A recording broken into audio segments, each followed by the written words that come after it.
So for years now, my whole family has been seeing the same creature. Typically, they see it peeking behind a wall or a door frame. Or the most common is seeing it scurry away. It is a black, fuzzy dog-looking creature with no face, completely round. It's about the size of a football. We live in northwestern Iowa, and no animals match its description. And when you see it scurry away, it will frequently lead to a dead end of our house. When we follow it, nothing is there. We always get the feeling of being watched as well. It's not just family that sees it, friends do too. We also hear running around in our upstairs area. It's not negatively affecting us, but it just gives us major creeps. Our house is 30 years old. Grandpa and Grandma built it. They divorced, and it was just my grandpa living here for a good 7 years all alone.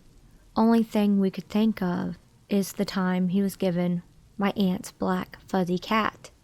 He was closing up the house for a trip to Colorado and accidentally locked her in a room without food or water.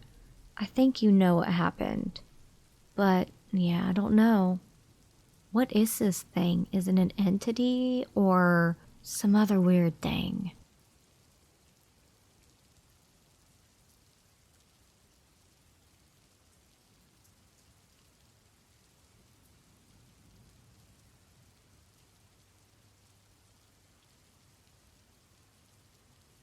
When I was in kindergarten, my brother, his friend, and I were playing on the swing set next to my house.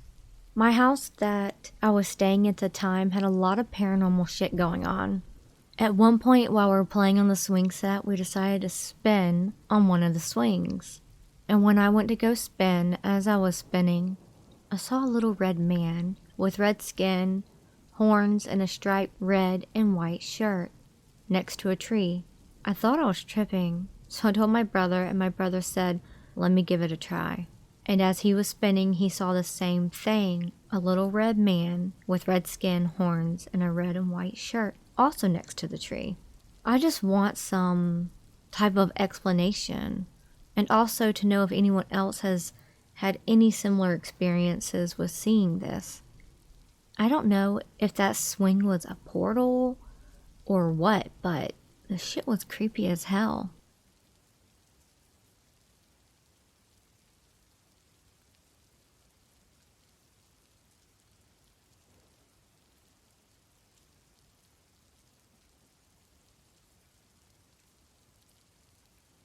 I grew up moving a lot, so I have several experiences. This is one of them that I couldn't just brush off.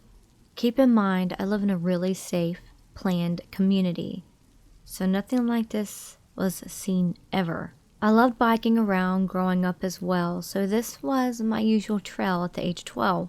When I was on my way back home, when I crossed a street crosswalk to the other side, I saw the strangest thing. A small light brown fur coat, chubby, standing on two legs with the face of a bear. The bear seemed as if it was from a movie. A balding 60s, a tall white man was holding its right hand. They seemed to be talking, and the bear stomped its leg. Then they just kept walking. I kept biking, stunned at what I saw. I wasn't sure whether I should stop and shout a bit of, "Hey!" But I decided to follow my instincts and kept on moving. When I arrived home, I ran to explain to my parents, but they laughed and said I was just imagining it.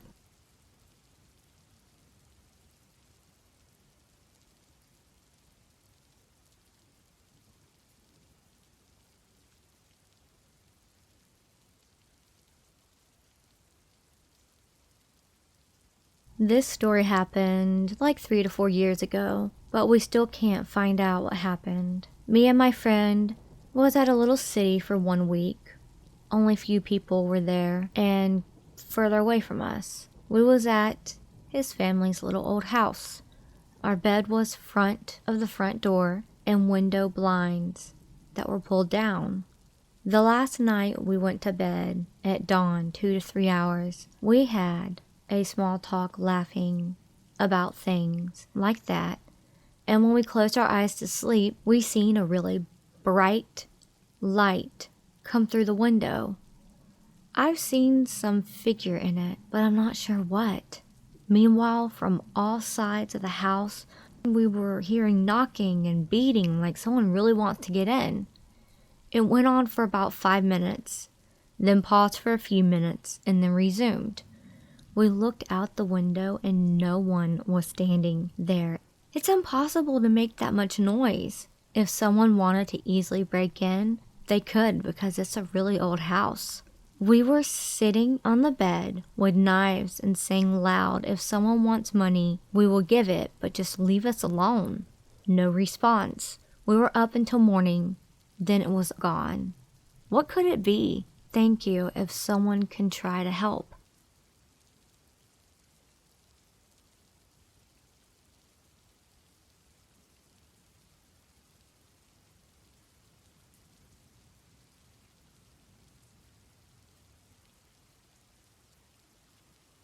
He has been studying in his room for the past 8 days, and will continue to do so for the next several days as well. He had already informed his mother that he wanted complete silence in the house. His food had been put outside his door by his mother. Summer had arrived and the flies had begun to swarm the house. As a result, he would find flies in his food as well. He tells his mother to do some spray in the house. He doesn't want anything disturbing his studies, not even his mother's coughing. "Mom, take some medicine or whatever you need to do to keep your voice down," son yells.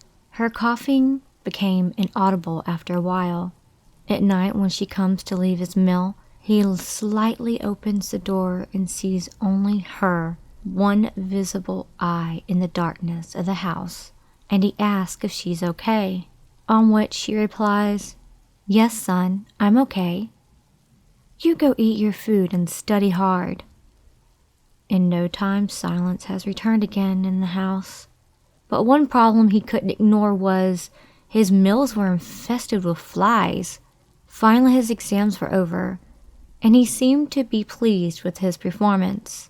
But as he came out of his room, he saw that there were a lot of flies in the home.